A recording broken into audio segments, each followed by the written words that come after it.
नमस्कार बंधुगण आशा करछि आपण माने निश्चय समस्ते भल थे। आज आम सीडीपी आंसर की आलोचना करिया जाउछे। प्रथम क्वेश्चन किए प्रजत प्रवाद माध्यम शिक्षण को अनुमोदन करते। ऑप्शन नंबर ए रे पावलव, ऑप्शन बी रे स्किनर, ऑप्शन सी रे थर्नडाइल, ऑप्शन डी रे वाटसन। ताल सठिक उत्तर है ऑप्शन सी थर्नडाइल। 2 नंबर क्वेश्चन निम्नलिखित मध्य केउटी श्रेणीगृह शिक्षण को त्वरान्वित करिवारे सर्वाधिक गुरुत्व बहन करे।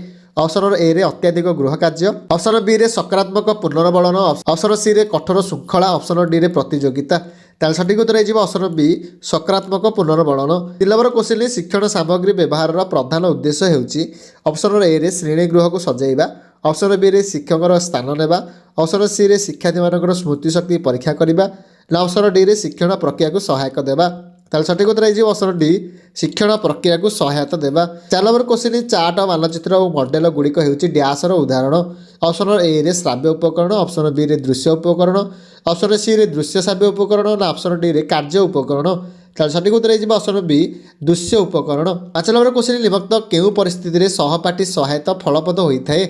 ऑप्शन ए रे समदक्षता संपन्न दल गठन, ऑप्शन बी रे मिश्रित दक्षता संपन्न दल गठन, ऑप्शन सी रे पसंद भित्तिक दल गठन, ऑप्शन डी रे व्यक्तिगत शिक्षण कार्य। सठिक उत्तर है ऑप्शन बी मिश्रित दक्षता संपन्न दल गठन। 6 नंबर क्वेश्चन निम्नलिखित मध्य केउटी को गठनमूलक मूल्यांकन भाव में विवेचित करा जाय नाही। ऑप्शन नंबर ए रे एकक परीक्षण, ऑप्शन बी रे प्रकल्प प्रस्तुति उपस्थापन, ऑप्शन नंबर सी रे शिक्षण कार्य समय शिक्षार्थी मानक पर्यवेक्षण करबा, ऑप्शन डी रे वार्षिक परीक्षण। तार सठिक उत्तर है ऑप्शन डी वार्षिक परीक्षण। 7 नंबर क्वेश्चन सामाजिक संगठनवाद तत्वर प्रवक्ता किए थे। ऑप्शन नंबर ए रे जीत पियाजे, ऑप्शन बी रे ईएल थर्नडाइल, ऑप्शन सी रे ले भाइगर्स्की, ऑप्शन डी रे जोरो मुन्नर। तार सठिक उत्तर है ऑप्शन सी ले भाइगर्स्की। 8 नंबर क्वेश्चन जो शिक्षार्थी गोलक धंदा समाधान करने और जुक्तिभित्तिक कार्य दक्ष से मुख्यतः केउ बुद्धि प्रदर्शन करें। ऑप्शन ए रे गाणितिक जुक्ति बुद्धि, ऑप्शन बी रे अंतर्व्यक्तिक बुद्धि, ऑप्शन सी रे स्थानिक बुद्धि, ना ऑप्शन डी रे भाषागत बुद्धि। ताल सठिक उत्तर है ऑप्शन ए गाणितिक जुक्तिविधि। 9 नंबर क्वेश्चन परिवेश अध्ययन शिक्षण एक मॉडल तैयारी करथिबा पिलाटी निम्न मध्यरु केउ प्रकार शिखिबार एक उदाहरण। ऑप्शन ए रे घोषी करी शिखिबा, ऑप्शन बी रे अनुकरण करी शिखिबा, ऑप्शन सी रे दृश्य शिक्षण, ना ऑप्शन डी रे अभिज्ञतामूलक शिक्षण। तार सठिक उत्तर है ऑप्शन डी अभिज्ञतामूलक शिक्षण।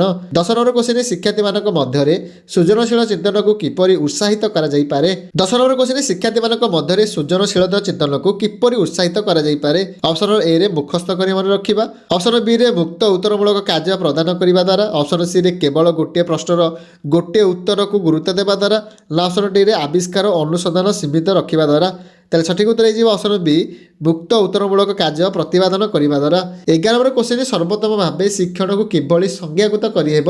ऑप्शन ए रे अभिज्ञता आधार में आचरणगत परिवर्तन, ऑप्शन बी रे तथ्य नियम को मन रखा, ऑप्शन सी रे ज्ञात अनुकरण, ऑप्शन डी रे आचरण में सामयिक परिवर्तन।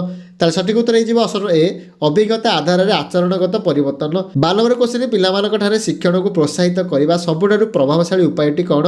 ऑप्शन ए रे घोषा शिक्षण, ऑप्शन बी रे ड्रिल अभ्यास, ऑप्शन सी रे अर्थपूर्ण कार्यभित्तिक शिक्षण, ऑप्शन डी रे शिक्षक नियंत्रण शिक्षादान।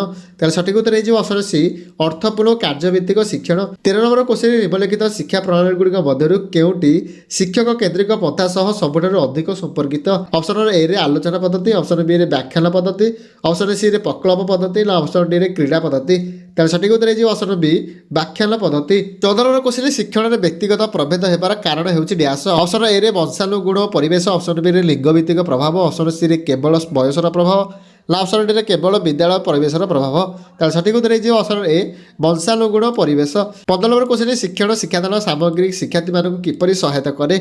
ऑप्शन ए रे अमृत धारणा को मूर्त करिबारे, ऑप्शन बी रे शिक्षकर स्थान नेबारे, ऑप्शन सी रे शिक्षकर कार्यकलाप ध्यान ह्रास करिबारे, ऑप्शन डी रे केवल मन रक्षा को उत्साहित करिबारे। तार सठिक उत्तर है ऑप्शन ए अमृत धारणा को मूर्त करिबारे। 16 नंबर क्वेश्चन बहु श्रेणी शिक्षादान परिचालना पई शिक्षक कौन करबा उचित। ऑप्शन ए रे केवल गोटे श्रेणी को पढ़ेबे, ऑप्शन बी रे पाठ्यपुस्तक शिक्षादान उपर गुरुत्व देवे, ऑप्शन सी रे दलगत सहपाठी शिक्षण कौशल व्यवहार करेंगे, ऑप्शन डी रे एक श्रेणी को पाठ योजना को अनुसरण करेंगे। तार सठिक उत्तर है ऑप्शन सी दलगत सहपाठी शिक्षण कौशल व्यवहार करेंगे। 17 नंबर क्वेश्चन अच्छी कार्यकारी शिखा हूँ डैशर मूल मंत्र। ऑप्शन ए रे व्याख्यान पद्धति, ऑप्शन बी रे प्रदर्शन पद्धति, ऑप्शन सी रे प्रकल्प पद्धति, ऑप्शन डी रे गल्प कथन पद्धति। तार सठिक उत्तर है ऑप्शन सी प्रकल्प पद्धति। 18 नंबर क्वेश्चन अंतर्निवेशी शिक्षार अर्थ कौन। ऑप्शन नंबर ए रे सामर्थ्य निर्विशेष समस्त पिला को एकाठी शिक्षा देवा, ऑप्शन बी रे भिन्नक्षम पिलामानक पई ପୃଥକ ଶ୍ରେଣୀ ଅପସନ୍ ସିରେ ଅନୁସୂଚିତ ଜାତି ଓ ଜନଜାତି ପିଲାଙ୍କ ନିମନ୍ତେ ସ୍ୱତନ୍ତ୍ର ବିଦ୍ୟାଳୟ ନା ଅପସନ୍ ଡିରେ ମେଧାବୀ ଶିକ୍ଷାର୍ଥୀ ପ୍ରତି ବିଶେଷ ଧ୍ୟାନ ଦେବା।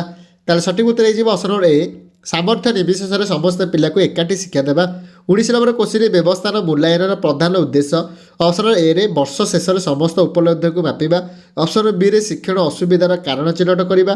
ଅପସନ୍ ସିରେ ଗ୍ରେଡ୍ ଦେବା ନା ଅପସନ୍ ଡିରେ ଶିକ୍ଷଣ ପୂର୍ବରୁ ଶିକ୍ଷାର୍ଥୀମାନଙ୍କର ସାମର୍ଥ୍ୟ ଓ ଦୁର୍ବଳତାକୁ ଚିହ୍ନଟ କରିବା। ତାହେଲେ ସଠିକ୍ ଉତ୍ତର ହେଇଯିବ ଅପସନ୍ ଡି ଶିକ୍ଷଣ ପୂର୍ବରୁ ଶିକ୍ଷାର୍ଥୀମାନଙ୍କର ସାମର୍ଥ୍ୟ ଓ ଦୁର୍ବଳତାକୁ ଚିହ୍ନଟ କରିବା। 20 ନମ୍ବର କୋଶ୍ଚିନ୍ କେଉଁ ପ୍ରକାର ମୂଲ୍ୟାୟନ ଦ୍ୱାରା ଶିକ୍ଷାଦାନ ସମାପ୍ତି ବେଳକୁ ଶିକ୍ଷଣ ଉଦ୍ଦେଶ୍ୟ ହାସଲ ହୋଇଛି ବୋଲି ନିଶ୍ଚିତ କରିହୁଏ। ଅପସନ୍ ନମ୍ବର ଏରେ ବ୍ୟବସ୍ଥାନ ମୂଲ୍ୟାୟନ, ଅପସନ୍ ବିରେ ନିର୍ଦ୍ଦାନାତ୍ମକ ମୂଲ୍ୟାୟନ, ଅପସନ୍ ସିରେ ସମାପ୍ତି ସୂଚକ ମୂଲ୍ୟାୟନ ନା ଅପସନ୍ ଡିରେ ଗଠନମୂଳକ ମୂଲ୍ୟାୟନ। ତାହେଲେ ସଠିକ୍ ଉତ୍ତର ହେଇଯିବ ଅପସନ୍ ଡି ଗଠନମୂଳକ ମୂଲ୍ୟାୟନ। 21 ନମ୍ବର କୋଶ୍ଚିନ୍ ପିଲାମାନଙ୍କର ବୁଦ୍ଧି ଏବଂ ବିକାଶ ପ୍ରକ୍ରିୟା ଏକ ନିର୍ଦ୍ଦିଷ୍ଟ ଢାଞ୍ଚା ଅନୁସାରେ ଅନୁସରଣ କରେ ନିମ୍ନୋକ୍ତ ମଧ୍ୟରୁ କେଉଁଟି ଏକ ଉପଯୁକ୍ତ ଢାଞ୍ଚା। ତାହେଲେ ସଠିକ୍ ଉତ୍ତର ହେଇଯିବ ଅପସନ୍ ବି ଧାରାବାହିକ ଓ ବ୍ୟବସ୍ଥିତ। 22 ନମ୍ବର କୋଶ୍ଚିନ୍ ଶିଶୁର ଶାରୀରିକ ବିକାଶରେ ସବୁଠାରୁ କେଉଁଟି ଅଧିକ ପ୍ରଭାବ ପକାଇଥାଏ। ଅପସନ୍ ଏରେ ଦଣ୍ଡବିଧାନ, ଅପସନ୍ ବିରେ ବିଦ୍ୟାଳୟର ଭୌତିକ ପରିବେଶ, ଅପସନ୍ ସିରେ ସହପାଠୀ ଚାପ ନା ଅପସନ୍ ଡିରେ ପୋଷଣ ଓ ବ୍ୟାୟାମ। ତାହେଲେ ସଠିକ୍ ଉତ୍ତର ହେଇଯିବ ଅପସନ୍ ଡି ପୋଷଣ ଓ ବ୍ୟାୟାମ। 23 ନମ୍ବର କୋଶ୍ଚିନ୍ ନିରନ୍ତର ଓ ସାମଗ୍ରିକ ମୂଲ୍ୟାୟନରେ ନିମ୍ନଲିଖିତ କେଉଁ ଦିଗ ଉପରେ ଧ୍ୟାନ ଦିଆଯାଏ।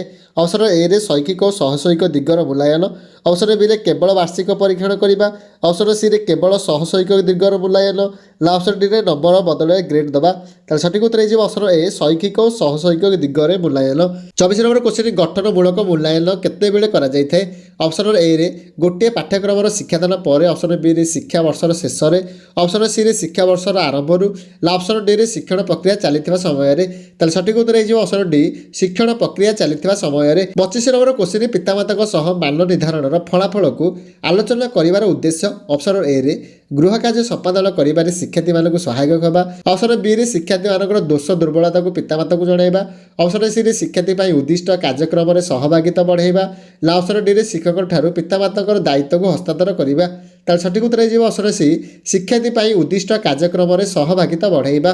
26 ନମ୍ବର କୋଶ୍ଚିନ୍ ନିମ୍ନଲିଖିତ ଉକ୍ତିମାନଙ୍କ ମଧ୍ୟରୁ କେଉଁଟି ପ୍ରଶ୍ନପତ୍ର ଯୋଜନା ପ୍ରସ୍ତୁତ କରିବାରେ ଆବଶ୍ୟକ ହୁଏ ନାହିଁ। ଅପସନ୍ ଏରେ ଶିକ୍ଷଣ ଦକ୍ଷତା ଗୁଡ଼ିକୁ ଆନୁପାତିକ ଗୁରୁତ୍ୱ ଦେବା, ଅପସନ୍ ବିରେ ପ୍ରଶ୍ନର ସଂଖ୍ୟା ନିର୍ଦ୍ଦିଷ୍ଟ କରିବା, ଅପସନ୍ ସିରେ ପ୍ରଶ୍ନଗୁଡ଼ିକର ପ୍ରକାର ନିର୍ଦ୍ଦିଷ୍ଟ କରିବା ନା ଅପସନ୍ ଡିରେ ପ୍ରଶ୍ନଗୁଡ଼ିକର ଉତ୍ତର ସୂଚୀ ତିଆରି କରିବା। ତାହେଲେ ସଠିକ୍ ଉତ୍ତର ହେଇଯିବ ଅପସନ୍ ଡି ପ୍ରଶ୍ନଗୁଡ଼ିକର ଉତ୍ତର ସୂଚୀ ତିଆରି କରିବା। 27 ନମ୍ବର କୋଶ୍ଚିନ୍ CWSN ଶବ୍ଦର ପୂର୍ଣ୍ଣ ରୂପ କ'ଣ। ତାହେଲେ ସଠିକ୍ ଉତ୍ତର ହେଇଯିବ option B children with special needs. 28 number question ଶିକ୍ଷାର୍ଥୀ କେନ୍ଦ୍ରିକ ପ୍ରଥାରେ କେଉଁଟି ପ୍ରଯୁକ୍ତ ନୁହେଁ। ଅପସନ୍ ଏରେ ଶିକ୍ଷାର୍ଥୀଙ୍କ ଦ୍ୱାରା ଜ୍ଞାନ ଆବିଷ୍କାର, ଅପସନ୍ ବିରେ ବିକାଶାତ୍ମକ ପାଠ୍ୟକ୍ରମ, ଅପସନ୍ ସିରେ ଶିକ୍ଷଣ ଶୈଳୀ ଉପରେ ଗୁରୁତ୍ୱ ନା ଅପସନ୍ ଡିରେ ପ୍ରସ୍ତାବିତ ଉପରେ ପାଠ୍ୟକ୍ରମ ପରିଚାଳନା। ତାହେଲେ ସଠିକ୍ ଉତ୍ତର ହେଇଯିବ ଅପସନ୍ ଡି ପ୍ରସ୍ତାବିତ ଉପାୟରେ ପାଠ୍ୟକ୍ରମ ପରିଚାଳନା। 29 ନମ୍ବର କୋଶ୍ଚିନ୍ ପିଲାର ବ୍ୟକ୍ତିତ୍ୱ ବିକାଶ ଉପରେ ନିମ୍ନୋକ୍ତ କେଉଁଟି ଦୀର୍ଘସ୍ଥାୟୀ ପ୍ରଭାବ ପକାଇଥାଏ। ଅପସନ୍ ଏରେ ବୁଦ୍ଧିମତ୍ତା, ଅପସନ୍ ବିରେ ପରିବେଶ, ଅପସନ୍ ସିରେ ବଂଶାନୁଗୁଣ ନା ଅପସନ୍ ଡିରେ ବଂଶାନୁଗୁଣ ଓ ପରିବେଶ। ତାହେଲେ ସଠିକ୍ ଉତ୍ତର ହେଇଯିବ ଅପସନ୍ ଡି ବଂଶାନୁଗୁଣ ଓ ପରିବେଶ। 30 ନମ୍ବର କୋଶ୍ଚିନ୍ କେଉଁଟି ଶିଶୁର ବୌଦ୍ଧିକ ବିକାଶ ସହିତ ସମ୍ପର୍କିତ। ଅପସନ୍ ଏରେ ଗାଣିତିକ ଧାରଣାକୁ ପ୍ରୟୋଗ କରିବା, ଅପସନ୍ ବିରେ ଭୟ ରାଗକୁ ନିୟନ୍ତ୍ରଣ କରିବା, ଅପସନ୍ ସିରେ ଅନ୍ୟ ଶିକ୍ଷାର୍ଥୀମାନଙ୍କ ସହ ଖେଳନା ବାଣ୍ଟିବା, ଅପସନ୍ ଡିରେ ଶରୀରର ଯତ୍ନ ସମ୍ବନ୍ଧୀୟ ଅଭ୍ୟାସକୁ ପାଳନ କରିବା। ତାହେଲେ ସଠିକ୍ ଉତ୍ତର ହେଇଯିବ ଅପସନ୍ ଏ ଗାଣିତିକ ଧାରଣାକୁ ପ୍ରୟୋଗ କରିବା।